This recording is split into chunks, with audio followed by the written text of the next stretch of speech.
अस्सलाम वालेकुम। प्रोग्राम 10 में खुश आमदीद। मैं हूँ इमरान सुल्तान। कल पाकिस्तान के सूबा बलूचिस्तान के दारुल हुकूमत दारुल खिलाफा क्वेटा में दहशतगर्दी की एक सानहा, एक वाक़या जिस पर अभी तक फ़िज़ा जो है वो सोगवार है। और इस हादसे में 27 अफराद जिसमें सिक्योरिटी पर्सनल्स और आम शहरी भी शामिल हैं इसमें जाँ बहक हुए, शहीद हुए, जबकि जो ज़ख्मी 62 के करीब ज़ख्मी हैं, इस पे बड़ी तादाद ख़वातीन और बच्चों की बताई जा रही है। ये एक ऐसा हादसा, सानहा, दहशतगर्दी की एक ऐसी कार्रवाई जिसकी जितनी भी मज़म्मत की जाए कम है। आज यहाँ और हमारी जो अस्करी क़यादत है, एक बार फिर इस अज़्म का इयादा किया गया कि इस नेटवर्क को हर तरीके से तोड़ा जाएगा और मुल्क में यकीनी तौर पर, हतमी तौर पर जो अमन है उसको कायम करने की कोशिश की जाएगी और हर मुमकिन की जाएगी। और पाकिस्तान, न सिर्फ पाकिस्तान बल्कि पूरी दुनिया ने इस वक्त पाकिस्तान के इस दुख को, इस दर्द को, इस तकलीफ़ को महसूस किया। बिलखुसूस रूसी सदर व्लादिमीर पुतिन जो है, उनका स्टेटमेंट सामने आया। उन्होंने इसकी मज़म्मत की, न सिर्फ मज़म्मत बल्कि दहशतगर्दी के ख़ात्मे के लिए ताउन की भी पेशकश की। उधर मलेशियन वज़ीर आज़म अनवर इब्राहिम जो हैं उन्होंने भी गम गुस्से का इजहार किया। साथ ही साथ तुर्क वज़ीर ख़ारजा, ईरान और अफ़गानिस्तान। वाज़ेह है कि अफ़गानिस्तान वो सरज़मीन जो कि पाकिस्तान के ख़िलाफ़ सरगर्मियों के लिए इस वक्त इस्तेमाल हो रही है, तो सरकारी तौर पर अफ़गान हुकूमत ने भी इस वाक़े की मज़म्मत की है। और अक़वाम मुत्तहिदा के हवाले से अगर बात करें तो सेक्रेटरी जनरल अक़वाम मुत्तहिदा एंटोनियो गुतरस जो हैं, उन्होंने भी न सिर्फ इसकी मज़म्मत की बल्कि जो मुलव्विस अनासिर हैं उनके ख़िलाफ़ सख्त से सख्त तरीन कार्रवाई का मुतालबा किया। क्या किया जा सकता है, किस हवाले से आगे बढ़ा जा सकता है, इस नेक्सस को, इस नेटवर्क को किस तरह से तोड़ा जाएगा, तरजीहात क्या होनी चाहिए, इसके ऊपर हम एक्सपर्ट ओपिनियन लेंगे।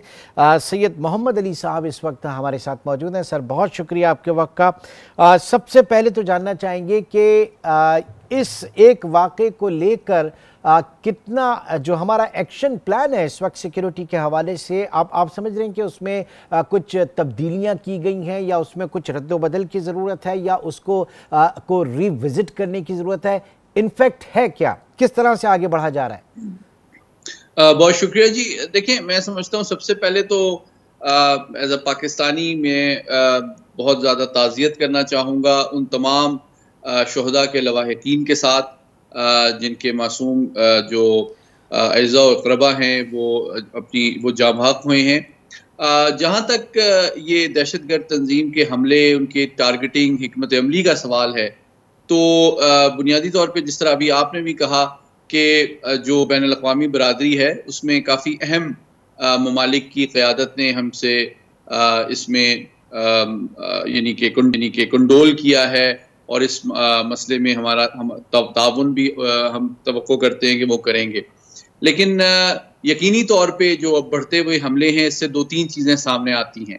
पहली बात तो ये है कि ये जो हमलों के अहदाफ हैं उनमें तब्दीली आ रही है, जिससे ये साबित होता है कि इनकी शिद्दत और इनकी तादाद में तो इजाफा हो रहा है, लेकिन इन्होंने अब जिस तरह ये टारगेट डायरेक्टली मिलिट्री कैंटोनमेंट्स को, मिलिट्री बेसिस को करते थे, उसके मुकाबले में इन्होंने अब सॉफ्ट टारगेट्स को जिस तरह रेलवे स्टेशन हो गया या और इस किस्म के जो इदारे हैं या जगह हैं उनको करना शुरू किया है।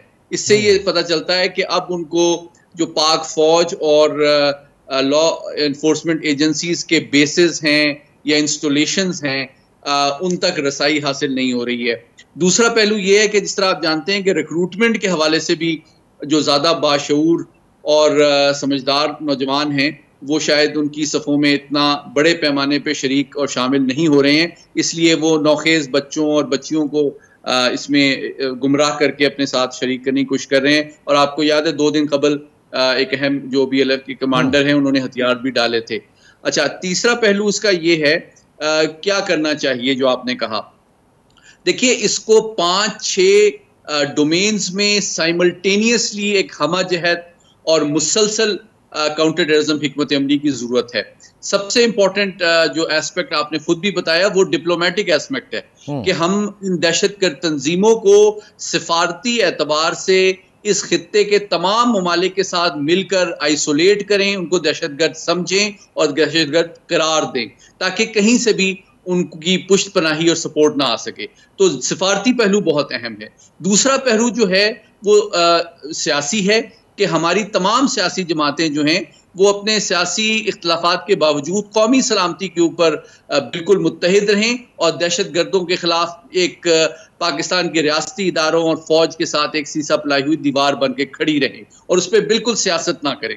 और तीसरा पहलू जो बहुत इंपॉर्टेंट है वो इन्फॉर्मेशन का है, बयानिए का है, नजरिए का है कि मीडिया और NGOs और जो सिविल सोसाइटी है उसके तमाम लोग जो हैं वो ख्वाह हमारे आपस में इख्तलाफात भी हों, हमारे मसाइल भी हों, लेकिन हम इस पर बिलीव करते हैं कि कानून और आइन के दायरे के तहत हम अपने मसाइल हल भी कर सकते हैं और करने की अहलियत और सलाहियत भी रखते हैं। और दहशतगर्दी किसी भी नौइयत की जो है उसको किसी भी बहाने या नैरेटिव की उसकी कोई जस्टिफिकेशन नहीं है और हम उसको बिल्कुल media, social media, electronic media, print media, मसाजिद, स्कूल, कॉलेज, इन सब में हम जो है उसको रिजेक्ट करें और डिसओन करें। तो ये तीसरा पहलू बहुत इंपॉर्टेंट है।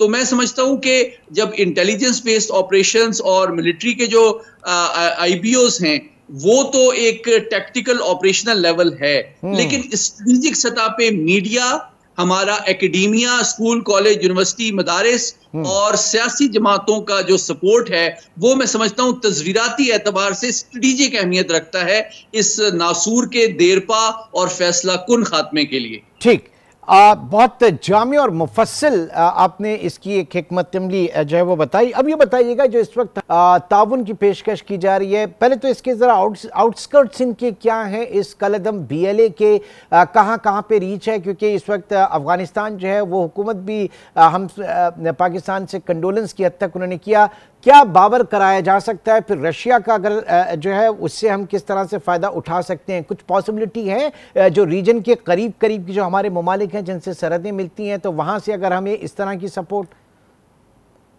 देखिए, जहाँ तक सिफारती सपोर्ट का ताल्लुक है, जिस तरह सदर पुतिन ने भी इस हवाले से बयान दिया, वो इम्पोर्टेंट और काबिल कदर है। लेकिन ये एक अफसोसनाक हकीकत है कि हमारी जो मगरबी सरहद है वो इतनी महफूज नहीं है जितना कि उसको होना चाहिए। और मैं समझता हूँ कि अफगानिस्तान में खुसूसन और किसी हद तक ईरान की सरहद में के अंदर भी जो ऐसे एलिमेंट्स हैं जो कि BLA और BLF की और मजीद ब्रिगेड की पुष्ट पनाही कर रहे हैं, उनका मैं समझता हूं कि इंटेलिजेंस बेस्ड कोऑपरेशन के जरिए से, सिफारती और सियासी और दिफाई क़यादत के ताउन के जरिए से हमें निमटना जरूरी है। आपको याद होगा कि जो इनके खैर ख्वाह और सरपरस्त हैं जो कि जहन और राय साजी इन दहशतगर्दी के हिमायत में करते हैं, वो NGOs और आवाज़ें जो हैं वो जब कोई धरना देते हैं, मुजाहिरा करते हैं, तो आपको याद होगा जब पाक फजाइया ने भी एक ऑपरेशन ईरान के अंदर किया था तो उन्होंने इस बात का एतराफ़ किया था कि उनके करीबी जो अज़ा अक़रबा हैं वो उस हमले में हलाक हुए हैं, जो कि इस बात का सबूत है कि उनको हमारे मगरबी हमसायों की सपोर्ट या स्पेस हासिल है। जो रिसेंट बहुत हाई लेवल पे हमारी इंटरेक्शन ईरान के साथ हुई है, जिसमें आपको याद है जो आखिरी ईरानी सदर का पाकिस्तान में दौरा भी था, उसमें ये बात तय पाई थी कि एक इंटेलिजेंस कोऑपरेशन का मैकेनिज्म दोनों ममालिक के दरमियान डेवलप किया जाएगा। तो मैं उम्मीद करता हूं कि इस पे जल्द काम हो, क्योंकि हमें ईरान और अफगानिस्तान की क़यादत को ये बावर कराना ज़रूरी है कि जो दहशतगर्द हैं, जो दोनों ममालिक के दरमियान गलत फहमियाँ पैदा कर रहे हैं, उसका नुकसान इस पूरे खित्ते और दोनों मुल्कों के अवाम को है, और जिसके ज़रिए से ये खित्ता जो इसके मवाक़े और वसाइल हैं उसको तरक्की और खुशहाली का अमली जामा पहनाने में अभी तक नाकाम है। मोहम्मद अली साहब, ऐसे में एक बहुत भरपूर कोशिश की गई डायलॉग करने की, लेकिन जो वज़ीर आला बलूचिस्तान सरफराज भुट्टी साहब वो ये कहते हैं कि अब डायलॉग का वक्त नहीं है, ये वो लोग नहीं हैं डायलॉग किया जाए, ये दहशतगर्द हैं। तो हम उस हवाले से क्या कहेंगे, क्योंकि अब ये एक तरफ हम डायलॉग की भी बात कर रहे हैं, लेकिन उस पूरे अमल को भी सबूताज किया जा रहा है। देखिए, मैं एक इंडिपेंडेंट एक्सपर्ट के तौर पे ये समझता हूं कि जो लोग किसी भी किस्म का ग्रीवेंस या तशवीश या दुख रखते हैं बलूचिस्तान के अंदर, उनके 3 ग्रुप्स हैं। एक वो ग्रुप है जो कि जेन्युइनली उनके साथ कोई नाइंसाफियां हुई हैं, उनके हुकूक का इस्तेहसाल हुआ है या उनकी तवक्कुआत पे हुकूमत पूरा अगर नहीं भी उतरी, तो लेकिन वो आइन और कानून के दायरे के अंदर पुरअमन और सियासी जरिए से अपने हुकूक हासिल करना, तो उनको हक भी हासिल है और रियासत को और हुकूमत को उसका एहतराम भी करना चाहिए। जो दूसरा ग्रुप है उसमें कुछ ऐसे लोग हैं जिनको गुमराह किया गया है, उनको भी हम इंगेज करके रियासत और सियासी जमातों और उनकी क़यादत के जरिए से कायल कर सकते हैं, राह रास्त पर ला सकते हैं। लेकिन चंद हजार जो ऐसे हार्डकोर दहशतगर्द हैं जो बराह रास्त भारत और दीगर ममालिक की पेरोल पे हैं, उनको दिफाई, इंटेलिजेंस और माली और मादी माविनत हासिल है, और वो पाकिस्तान को भी बदनाम करने के लिए NGOs का सहारा भी लेते हैं और साथ ही साथ पाकिस्तान की रियासत और मासूम शहरियों को हलाक भी करने की कोशिश करते हैं। तो वो उनको ये बिल्कुल क्लियरली आइसोलेट और एक्सपोज करना इसलिए जरूरी है कि ये बात साबित होती है कि ना तो वो बलूचिस्तान के अवाम के साथ हमदर्द हैं और ना उनकी तरक्की और खुशहाली चाहते हैं, क्योंकि जो लोग वहां पे आके, चाहे वो हमारे चीनी भाई हों या पंजाबी मजदूर हों जी के या किसी और खित्ते के लोग वहां पे रोजगार के लिए आते हैं, तो यही लोग तो वहां पे आके बलूचिस्तान की तरक्की और खुशहाली में अपना हिस्सा और अपना किरदार अदा करना चाहते हैं। जब आप उनको टारगेट कर रहे हैं तो ये बात बिल्कुल वाज़ेह हो जाती है कि आप नहीं चाहते कि बलूचिस्तान का खित्ता तरक्की करे, और आप इसी तरह दीगर हमारे मुल्क दुश्मन अनासिर की पेरोल पे रहते हुए हमें नुकसान पहुंचाना चाहते हैं और लोगों को गुमराह करना चाहते हैं। तो रियासत, हुकूमत और साथ ही साथ मीडिया और हमारे असातिज़ा को मिलकर इन लोगों को एक्सपोज करने, इनके एजेंडे को नाकाम बनाने की जरूरत है, ताकि जो हमारी रियासत के इदारे और कानून नाफिज करने वाले इदारे जो कुर्बानियां दे रहे हैं, हम उनके खून का भी हक अदा कर सकें और हम अपने तरक्की और खुशहाली की मनाजिल भी तय कर सकें। बहुत बहुत शुक्रिया। सैयद मोहम्मद अली हमारे साथ मौजूद थे, और बात सिर्फ इतनी है कि इस पूरे मामले को लेकर पाकिस्तान की कौमी सलामती को यकीनी बनाने के लिए डिप्लोमेटिकली, पॉलिटिकली और इंफॉर्मेशन बुनियाद पर इंफॉर्मेशन, जिसे ज़राए इब्लाग आम्मा के हवाले से अगर बात की जाए तो उसमें पाकिस्तान के तमाम हल्के जो फिक्र है उसको मिलना होगा, सेम पेज पर आना होगा और एक सोच बनानी होगी। एक छोटे से ब्रेक की तरफ चलेंगे और ब्रेक के बाद बात करेंगे क्रिकेट के मैदान की।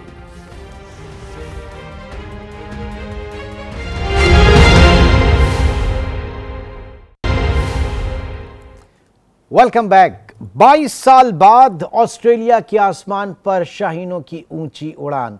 पर्थ में आज फैसलाकुन वनडे में ऑस्ट्रेलिया को 8 विकेटों से हरा दिया और बेहतरीन परफॉर्मेंस इस वक्त टीम पाकिस्तान की देखी गई। सवाल ये पैदा होता है कि क्या इस पेस को, इस मोमेंटम को हमारी टीम आगे कंटिन्यू रख पाएगी, क्योंकि बेहतरीन मौका है आईसीसी चैंपियनशिप से पहले वार्म अप का। तो इस वक्त हमारे साथ मौजूद है साबिक क्रिकेटर मुश्ताक साहब। बहुत शुक्रिया आपके वक्त का। सबसे पहले जानना चाहेंगे कि 22 साल बाद एक लैंडमार्क विक्ट्री इसे कहा जाए, कितना जबरदस्त किस्म की परफॉर्मेंस रही। परफॉर्मेंस के ऊपर भी बात करूंगा, लेकिन टीम का एज ए टीम मोरल जो है वो कितना बुलंद हुआ। जब पैर दर पे हमें शिकस्तों का सामना था, तो आज का दिन कितना राहत अफजा रहा। सकलैन साहब। अस्सलामुअलैकुम, बहुत शुक्रिया जी, आपने मुझे मौका दिया। आई थिंक पूरा कंट्री, पूरा पाकिस्तान जो है वो एक्साइटेड है, खुश है। I think we should give lot of credit to these boys. खास तौर पे कप्तान से शुरू करूंगा, रिजवान जो आए हैं। आई थिंक वो जिस तरह की वाइब्स और जो एनवायरनमेंट नजर आ रहा है, I think I give lot of credit to Rizwan. जिस तरह टीम को लेके चल रहे हैं, लीड फ्रॉम द फ्रंट कर रहे हैं, और जिस तरह की बॉडी लैंग्वेज लग रही है, और मुझे ऐसा लग रहा है कि टीम का जो माहौल है बहुत ही अच्छा है। सारे लड़के जेल लग रहे हैं और खुश लग रहे हैं, हैप्पी यूनिट लग रहा है। I give lot of credit to sport staff as well, Gillespie, Azhar Mahmood, ये सब। मेरा ख्याल है ये भी बहुत रिलीफ मिला होगा इनको। ऑस्ट्रेलिया में 22 साल के बाद जो जीत मिली है, इसका सेहरा इनके ऊपर भी जाता है कि जिस तरीके से इन्होंने मैनेज किया है, जिस तरह कि टीम की पास में परफॉर्मेंसेस चल रही थी रिसेंट पास में, और जिस तरह की जो बातें सुनने को मिल रही थी, और सब का सब उन्होंने जनाब वो एक साइड पे कर दिया। I think we should give lot of credit to Gillespie, Azhar Mahmood और पूरे sports. I will give lot of credit to selection committee को, अजहर अली, असद शफीक फीक और आकिब जावेद, इन सबको बहुत क्रेडिट तो वो 22 साल पहले की टीम में अजहर महमूद शामिल थे, तो वो कितना बड़ा एक कॉन्फिडेंस होगा उनका, यकीनन एक तजर्बा भी शामिल हाल होगा सकलैन साहब। डेफिनेटली सारे अपने तजर्बे, इन्होंने एक्सपीरियंस जो है वो इन्होंने शेयर किए होंगे। गिलेस्पी ने भी अपना ऑस्ट्रेलिया में किस तरह की क्रिकेट खेलनी चाहिए, ऑस्ट्रेलियन माइंडसेट क्या है, किस तरह उनके माइंडसेट को तोड़ना है, टेक्टिकली आपने किस तरह उनको पकड़ना है, किस तरह किस किस्म की किस ब्रांडिंग की क्रिकेट खेलनी है, आपकी क्या एटीट्यूड, क्या and above all home ground के ऊपर, होम क्राउड के सामने इस तरह की परफॉर्मेंस जो है वो बहुत मैटर करती है। जी जी बिल्कुल बिल्कुल। And I will give lot of credit to the PCB chairman as well, कि उन्होंने जो है वो इनके ऊपर ट्रस्ट किया, गिलेस्पी को फिर वापस लेके आए, और ये सारी चीजें जितनी भी जिस तरह की भी थिंक टैंक था बिहाइंड इसके, और डिसीजंस लिया कैप्टन का कि भी रिजवान को कप्तानी दी जाए और रिजवान जो है वो जाके लीड करे वहां पे। आई थिंक सारे फैसले दुरुस्त हुए, और वहां पे जाके उन फैसलों के जो रिफ्लेक्शंस हैं वो हमारे सामने आ रहे हैं। अल्लाह बुरी नजर से बचाए। आई थिंक ये बहुत एग्रेसिव सकलैन साहब, एग्रेसिव कैप्टनसी जो है वो कितना मैटर करती है इसमें? बहुत ज्यादा जी। आप देखें, अगर आपका कैप्टन जो है वो लीड फ्रॉम द फ्रंट ना करे तो उसके इम्पैक्ट, उसके असरात पूरी थे। तो जो बॉडी लैंग्वेज रिजवान की नजर आई कीपिंग करते हुए, बैटिंग करते हुए, मैं वो जो उसने जो पिछले मैच में जो मिचेल स्टार्क को जो शॉट मारा है, जो बैठ के, या तो उसको पुल कह दें, हुक कह दें, या फ्लिक कह दें, जो भी कहें, आई थिंक आउटस्टैंडिंग किस्म की वो उसका एटीट्यूड था, उसकी जो वो शॉट थी, उसने एक बहुत बड़ा मैसेज दिया ऑस्ट्रेलियन को कि हम यहाँ पे लड़ने के लिए आए और पॉजिटिव क्रिकेट खेलेंगे। और मैं अभी देख ही रहा था कि रिजवान का ऑस्ट्रेलिया जाने से पहले जो इंटरव्यू था, उसने कहा था कि देखें हिस्ट्री क्रिएट इसी तरह होती है, हम ऑस्ट्रेलिया को वहां जाके मार सकते हैं, ऐसा नहीं कि ये नामुमकिन है, मुमकिन है ये, और हम ऐसा कर सकते हैं। We have believe on that, और इंशाल्लाह हम जाके अच्छी सकलैन साहब, आप एक बड़े सीजन क्रिकेटर हैं, और जाहिर है कि बड़ी कामयाबी, ये पूरा प्रोफेशनल करियर आपका है। ये बताइए कि आप क्या देखते हैं टीम पाकिस्तान, उसका अगर स्वैट एनालिसिस करें तो स्ट्रेंथ और वीकनेसेस क्या इस वक्त हैं जिनको आगे चलकर कवर अप करना चाहिए? तो ऐसा क्या खास आप नोट किया आपने? देखिए, ये इस सीरीज को देखा जाए तो इसमें तो स्ट्रेंथ ही स्ट्रेंथ नजर आई है, वीकनेसेस तो कोई नजर नहीं आई है। आप बॉलिंग यूनिट देखें, उन्होंने पिछाड़ के रख दिया ऑस्ट्रेलिया को, ऑस्ट्रेलिया के अंदर। आप कप्तानी देखें तो कप्तानी में भी उसने जिस तरह का उसका कॉन्फिडेंस था, या जो लीड कर रहा था, उसने भी ऑस्ट्रेलियन को पिछाड़ के रख दिया है। और आप बैटिंग लाइनअप पे देखें और टॉप ऑर्डर पे देखें, और साइम अयूब की शॉट्स देखें, जिस तरह उसने एग्जीक्यूशन की है अपनी तीनों इनिंग्स के अंदर, और जिस तरह से अब्दुल्ला शफीक ने टॉप ऑर्डर पे जो स्ट्रेट ड्राइवें और कवर ड्राइवें मारी, और बाबर का फॉर्म में आना, और बाबर ने एग्जैक्टली मैं यही कह रहा था कि अभी तक आपने बाबर के हवाले से बात नहीं की। बाबर आजम का आप शायद नाम भूल गए। जी, बाबर ने जिस तरीके से जो शॉट्स खेलने, और उसकी जो बॉलर बैक ड्राइव लगी हैं, और जो उसकी जो टाइमिंग थी, जो स्वीट टाइमिंग थी, बल्ले में से जो गेंद निकल रहा था, जो उसकी परफेक्शन थी उसके शॉट्स के अंदर, और जो जैम्पा को उसने रॉक बैक करके छक्का मारा और स्टैंडों में फेंका है, आई थिंक इधर तो स्ट्रेंथ ही स्ट्रेंथ सारी चीजें नजर आई हैं। और हमारे बॉलर्स ने तो उनको 50 ओवर खेलने भी नहीं दिया। फील्डिंग भी आउटस्टैंडिंग थी, बॉडी लैंग्वेज भी आउटस्टैंडिंग थी सो फार। अल्लाह बुरी नजर से बचाए तो बहुत ही, हाँ, लर्निंग हमेशा रहेगी। ऑस्ट्रेलिया की क्रिकेट अब वहां खेल के जब ये वापस चैंपियंस ट्रॉफी की तरफ जाएंगे, वहां से बहुत ढेर सारा कॉन्फिडेंस लेके आएंगे। That's the point. ये एक आप समझ रहे हैं कि एक अच्छा वार्म अप साबित होगा ये सीरीज। एक लकीली इस वक्त बड़ा अच्छा कॉम्बिनेशन बना, सारी चीजें रही, तो इसको कंटिन्यू करना, स्पेस मोमेंटम को बरकरार रखना कितना जरूरी है? बहुत जरूरी होगा। असल में कॉन्फिडेंस, जैसे मैंने पहले कहा कि कॉन्फिडेंस तो लेके आएंगे, सीरीज जीत के आए हैं, कॉन्फिडेंस लेके आएंगे, बट यहां पे इनको थोड़ा सा फिर क्योंकि कंडीशन डिफरेंट है, रोल चेंज होंगे, फास्ट बॉलर्स को अडेप्ट कैसे करना है सब कॉन्टिनेंट में, पाकिस्तान में किस तरीके की क्रिकेट खेली जानी है, बैट्समैनों को थोड़ी सी अडेप्टेशंस में जाएंगे, कॉप कैसे करना है, एडजस्ट कैसे करना है, और फौरन से पहले क्लेमेटाइज कैसे होना है। अपने घर के अंदर है, ऑस्ट्रेलिया को घर के अंदर भी सीरीज मारी हुई है हमने पास में, और भी दूसरी टीमों को हमने सीरीज मारी। बात सिर्फ इतनी है कि कहीं खुदा ना खास्ता नजर ना लग जाए और ये किसी कंफर्ट जोन में ना चले जाए। अल्हम्दुलिल्लाह, आप बिल्कुल सही कह रहे हैं। अल्हम्दुलिल्लाह इस वक्त तो मुझे लग ऐसा रहा है कि जो लीडरशिप क्वालिटीज नजर आई है रिजवान के अंदर, और मजे की बात यह है कि बाबर जो है वो शाहीन को गेंद लगता है, वो उसको गले लगा रहा है, उसके हाथ को पकड़ रहा है, हारिस आउट कर रहा है, साइम को गले लगा रहे हैं, यानी छोटा बड़ा सीनियर जूनियर सब ऐसे मिलके एक यूनिट नजर आ रहा है। तो आई थिंक इसमें मैं अगेन कहूंगा कि अल्लाह बुरी नजर से बचाए, जब हैप्पी यूनिट होता है और टाइट यूनिट होता है ना, तो फिर आप बहुत आउटस्टैंडिंग किस्म की क्रिकेट खेलते हैं। ठीक है, यानी हमने देखा कि सबने मिलकर पाकिस्तान के लिए खेला, किसी ने इंडिविजुअल क्रिकेट अपने आप के लिए नहीं खेली, सबने मिलकर पाकिस्तान के लिए खेला। बहुत बहुत शुक्रिया सकलैन मुश्ताक। आईसीसी का क्या किरदार होना चाहिए और फिर पाकिस्तान का बिलखुसूस पाकिस्तान क्रिकेट बोर्ड जो है उसको क्या करना चाहिए, इसके ऊपर हम बात करेंगे।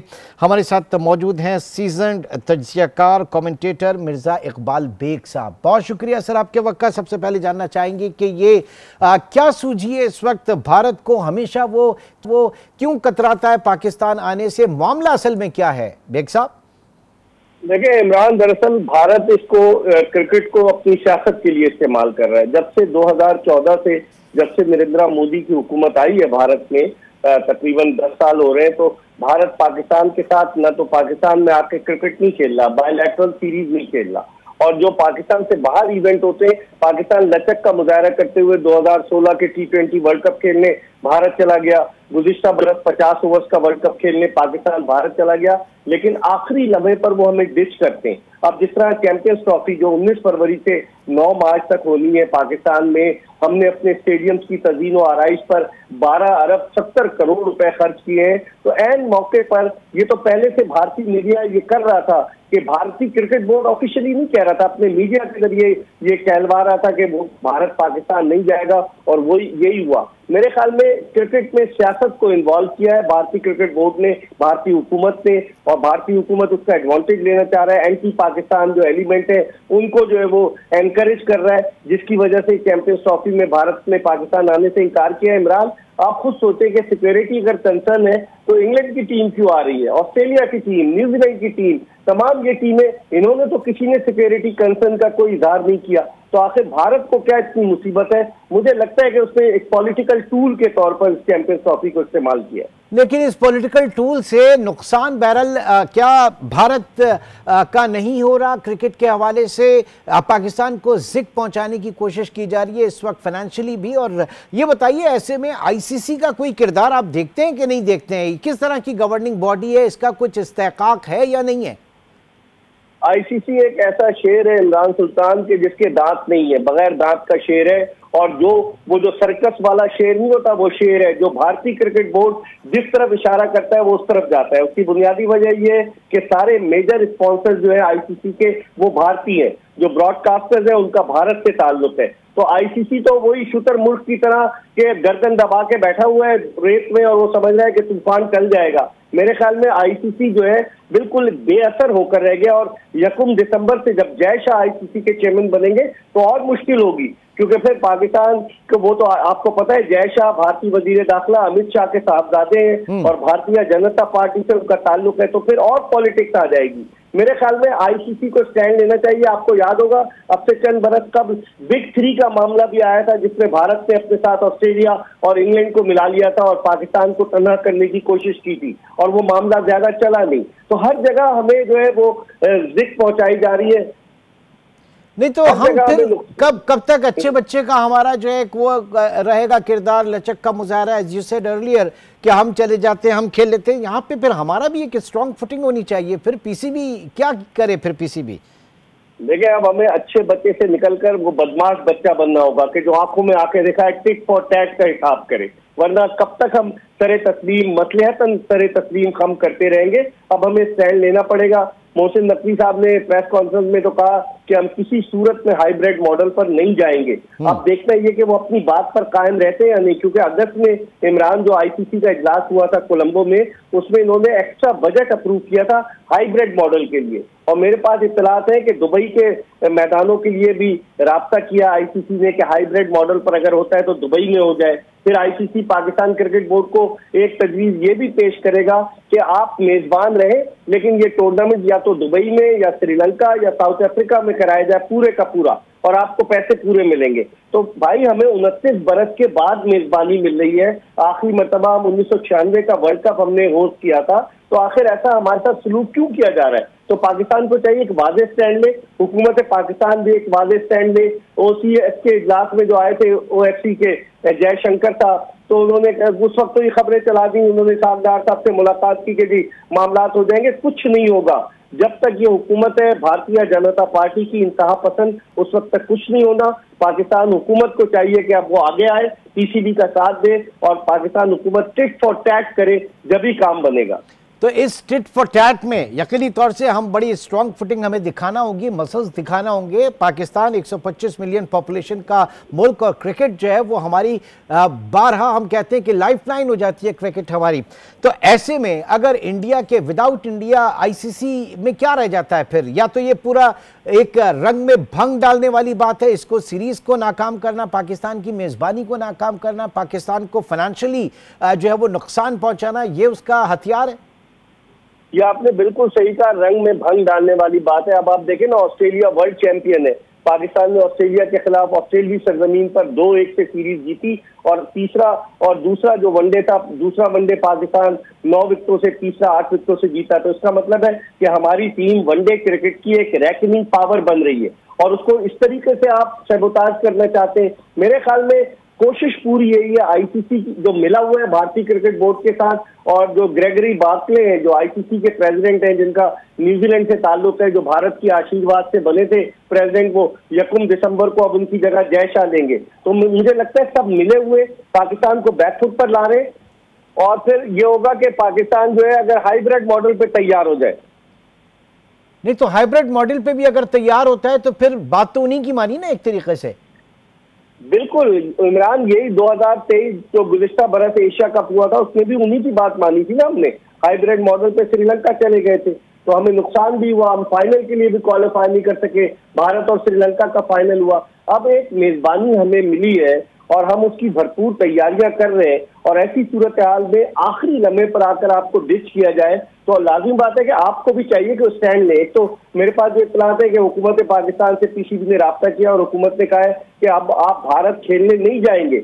अगर हम भारत ठीक है खेलने नहीं जाएंगे, अगले बरस एशिया कप है, फिर 2026 में T20 वर्ल्ड कप है, लेकिन इस वक्त क्या करना है हमें, ये भी हमारी हुकूमत को देखना होगा, हमारे वजीर खारजा को देखना होगा, हुकूमत को देखना होगा। मोहसिन नकवी साहब खुद वजीर दाखिला है, उन्होंने सिक्योरिटी की यकीन दहानी कराई थी, लेकिन भारत ने उसको जवाब बनाकर रंग में भंग डालने यानी डिप्लोमेटिकली इसको देखा जाए, डिप्लोमेटिकली देखा जाए। अच्छा ये मुझे बताइएगा बेग साहब कि हम जब पीसीबी के हवाले से बात होती है तो बहुत सारी चीज़ें सामने आती है, डिस्कशन होता है, सब कुछ होता है, फिर एक मैं इंडियन क्रिकेट बोर्ड, क्या उसके अंदर सारे जहन ऐसी हैं, सियासत ज़्यादा पाकिस्तान कोई मतलब विजडम वहाँ पर नहीं है, इतना इन्फ्लुएंस है उनकी गवर्नमेंट का, बहुत बड़ी जमहूरियत अपने आप को कहता है इंडिया।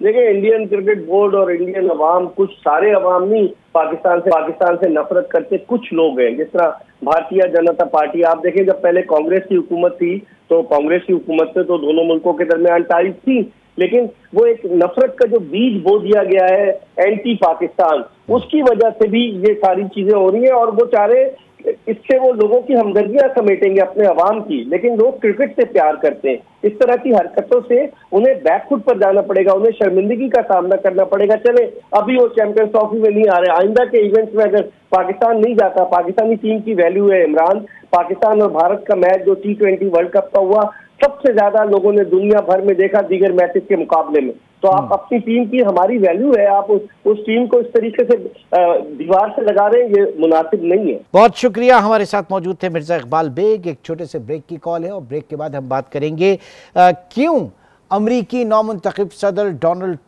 ट्रंप के हवाले से अमेरिकन इस्टेब्लिशमेंट के अंदर बेचैनी पाई जा रही है। वो क्या बेचैनी है ये जानेंगे। मजहर बरलास साहब हमारे साथ मौजूद होंगे। एक छोटे से ब्रेक के बाद दोबारा मिलते हैं।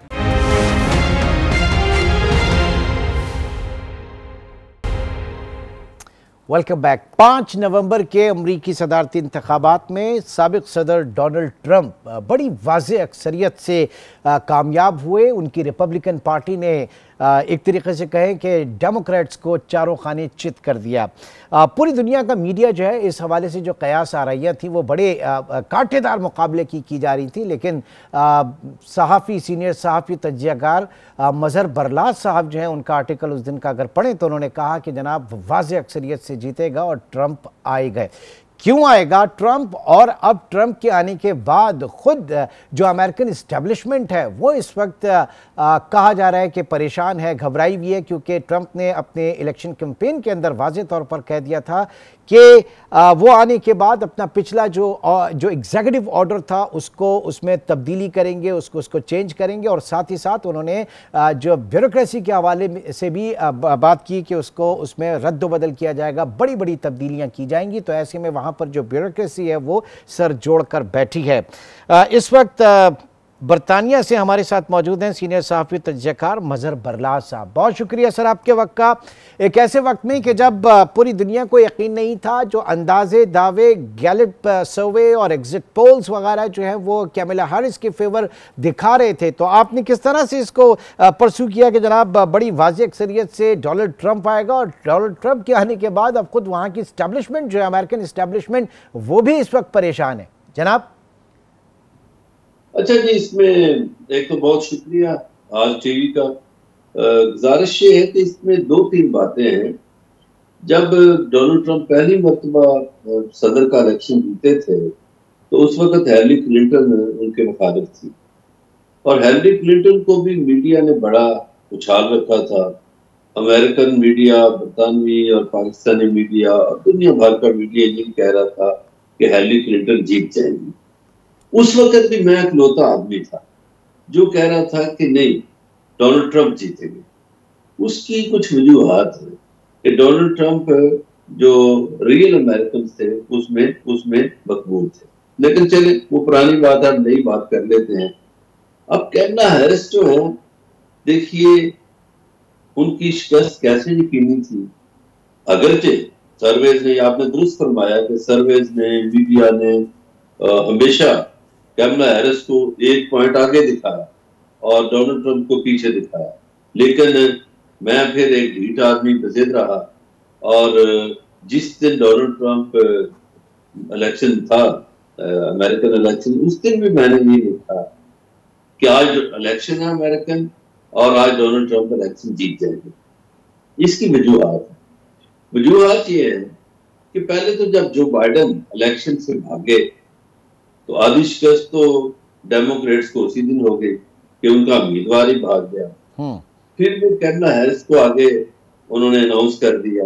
ओके, अब अमेरिकन लोग जो हैं वो कई चीजें सोचते हैं, कई चीजें देखते हैं और मुआवजा करते हैं। अब जो बाइडेन की जो गवर्नमेंट थी उसमें 4-5 चीजें थी जिससे अमेरिका मुतासर हुई। नंबर 1, जो बाइडेन की बैड गवर्नेंस थी। नंबर 2, जो बाइडेन के दौर में इन्फ्लेशन के बायस आम अमरीकी जो था वो तंग था। नंबर 3, हाई इंटरेस्ट रेट के बायस जो आम कारोबारी आदमी था वो भी तंग था। नंबर 4, जो जंगों की बात थी, जो बाइडेन ने जंगें शुरू करा रखी थी, तो इसलिए अमेरिकन जो थे वो नापसंद करते थे। नंबर 5, अमेरिकन लोग जो हैं उन्हें आप क़यामत पसंद कहें, जो रियल अमेरिकन है वो औरत की हुक्मरानी को पसंद नहीं करते। अच्छा, फिर सर ये पॉइंट्स तो बहुत वेरी वेल कन्विंसिंग है। अब बात सारी ये है कि जो इस वक्त अब जंगों के हवाले से बात की, जरा उसको भी लेकर अगर मैं करूं तो जो स्टेट डिपार्टमेंट है, जो उसकी पॉलिसी होती है वो आगे लेकर चलते हैं, उनकी अमेरिकन इस्टेब्लिशमेंट की पॉलिसी ही कैरी करते हैं और बड़ी बुनियादों पर, मतलब कोई बहुत वाज़ेह फर्क नहीं होता चाहे वो डेमोक्रेट्स हों या फिर वो रिपब्लिकन हों। तो ये इस वक्त जो अमेरिकन इस्टेब्लिशमेंट के अंदर जो खौफ एक तरीका का पाया जा रहा है वो किस तरह का है? और आपको याद होगा कि लास्ट 10 ईयर में भी बहुत अच्छे रिलेशनशिप नहीं थे। जो डोनाल्ड ट्रंप की एज ए प्रेसिडेंट जो न्यूक्लियर वेपन इस्तेमाल करने का जो इख्तियार था उसको महदूद कर दिया गया था वहाँ की अस्करी जो इंतज़ामिया उसके हवाले से। तो ये माजी रहा है इस वक्त अमेरिकन प्रेसिडेंट और इस्टेब्लिशमेंट का। आप दुरुस्त फरमा रहे हैं, लेकिन गुजारिश ये है कि इस वक्त दुनिया में एस्टेब्लिशमेंट्स को शिकस्त हो रही है। अभी आप देखिए कि इंडिया में मोदी को मुश्किल एस्टेब्लिशमेंट जितवा पाई है।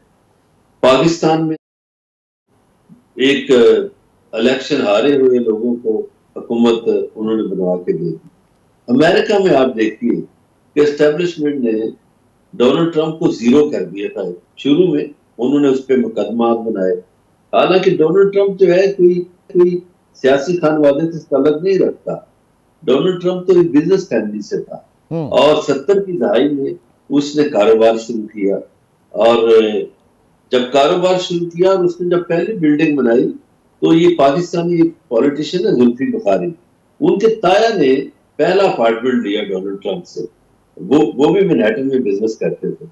अब गुजारिश ये है कि एक बिजनेस फैमिली से आए हुए बंदे को इन्होंने पहले तो उसके खिलाफ बड़े मुकदमा बना दिए और फिर जब वो वहां काबू नहीं आ सका तो एस्टेब्लिशमेंट ने कई वाकयात करवाए, उसको डराया धमकाया, लेकिन वो डटा रहा और एस्टेब्लिशमेंट बिल आकर अपने तमाम तरफों के बावजूद हार गई।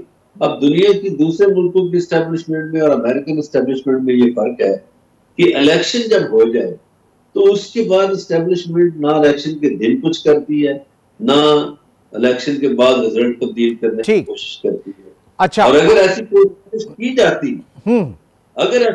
की जाती तो इस वक्त अमेरिका में हंगामे हो रहे होते। बिल्कुल, जिसका इंदिया दे दिया गया था। अब ये बताइए सर, जो आपने बात की कि चले ये तो अमेरिकन पर्सपेक्टिव से देखा, उनकी आवाम की उससे दुनिया कैसे देख रही है, चीन कैसे देख रहा है, रशिया कैसे देख रहा है इस वक्त, क्योंकि और उन सब से बढ़कर मिडल ईस्ट किस तरह से देख रहा है? क्या फ़र्क आप समझ रहे हैं कि आएगा?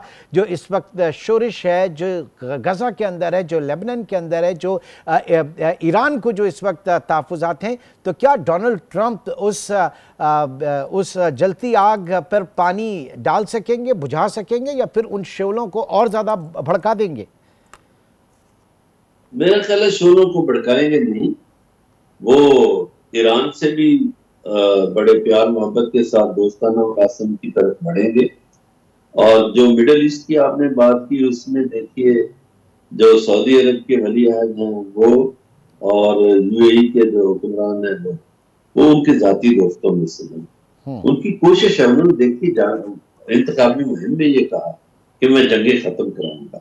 वो यूक्रेन की जंग भी खत्म कराएंगे और ये मिडल ईस्ट में होने वाली जो जंग है, जो ज़ाहिर है फलस्तीनियों पे एक अजाब की सूरत में जंग नाज़िल हुई है, उसको भी रुकवाने की कोशिश करेंगे और वो रुकवा लेंगे। और दुनिया में इस वक्त 3 लीडर जो हैं वो सामने आएंगे। अगले आप कुछ अरसे में देखेंगे, एक प्यूटन होंगे, रूस के व्लादिमीर पुतिन, एक डोनाल्ड ट्रंप होंगे और एक और लीडर होगा जिसका ताल्लुक शायद आपके मुल्क से है। ये 3 लीडर दुनिया को लीड करते हुए नजर आएंगे आपको। बहुत बहुत शुक्रिया मजहर बरलास साहब। इस वक्त तजिया पेश कर रहे थे अमेरिका और अमेरिका के नए सदर, आने वाली सदर जो कि डोनाल्ड ट्रंप होंगे, जो कि जनवरी 2025 में अपना इक़्तिदार संभाल लेंगे। उसके बाद उनकी पॉलिसीज़ क्या रहती हैं खुद अमेरिकन पॉलिसीज़ के हवाले से, और फिर पूरी दुनिया पर उसका क्या असर पड़ता है। इन तमाम चीज़ों को आज हमने डिस्कस किया। प्रोग्राम के हवाले से अपनी आरा से ज़रूर आगाह कीजिएगा। इंशाल्लाह आपसे फिर मुलाकात होगी। अपना बहुत ख्याल रखिएगा। अल्लाह हाफ़िज़।